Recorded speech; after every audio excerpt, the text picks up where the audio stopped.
दोस्तों, दाल में कुछ काला या पूरी दाल ही काली है। आज बात करेंगे मोतीलाल ओसवाल की कंट्रोवर्सी 2.0 की, जो अभी रिसेंटली चल रही है केन्स टेक्नोलॉजी के रिजल्ट्स को लेकर। 4 नवंबर को केन्स टेक्नोलॉजी ने अपने क्वार्टरली रिजल्ट्स को डिक्लेयर किया। 5 नवंबर को मोतीलाल ओसवाल फाइनेंशियल सर्विसेज की रिसर्च टीम ने उसको बाय रेटिंग दी और बोला इसके प्राइजेस 8,000 तक जाएंगे। और यह मोतीलाल ओसवाल फाइनेंशियल सर्विसेज की रिपोर्ट, जहां पे उन्होंने बाय रेटिंग दी थी 5 नवंबर को टू बाय केन्स टेक्नोलॉजीज। ऐसे में मार्केट को सिग्नल जाता है कि स्टॉक जो है वो स्ट्रांग है, या तो इसको होल्ड करो या फिर और बाय करो। लेकिन अब ट्विस्ट कहां पर आता है? 18 नवंबर को Motilal Oswal mid cap fund ने 2 बल्क डील्स की थी, जहां पे केन्स टेक्नोलॉजी के उन्होंने ऑलमोस्ट 500 करोड़ के शेयर्स को सेल कर दिया था। अभी कोइंसिडेंस ये है कि केन्स टेक्नोलॉजी के प्रमोटर्स का लॉक इन पीरियड खत्म हो रहा था, जो था 18 मंथ्स का, और जस्ट उससे पहले मोतीलाल ओसवाल ने उन शेयर्स को सेल किया। और Motilal Oswal mid cap fund की जो केन्स टेक्नोलॉजी में होल्डिंग थी वो थी 4.47%। तो ये कोइंसिडेंस है, प्लानिंग है, फिर फंड टीम के माइंड में ऐसे आया कि चलो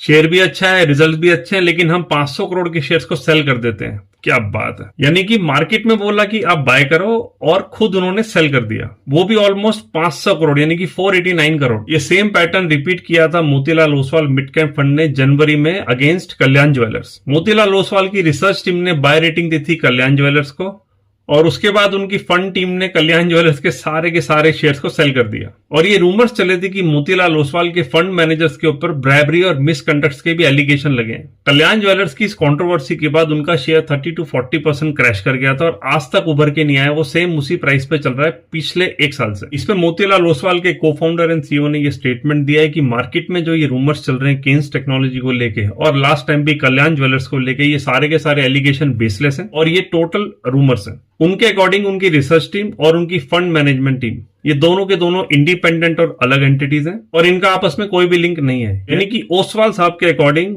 लेफ्ट हैंड को नहीं पता राइट हैंड क्या कर रहा है, और राइट हैंड को नहीं पता लेफ्ट, तो रोटी बनेगी कैसे? वो तो जलेगी। दाल तो पूरी काली है, रोटी भी जल गई है।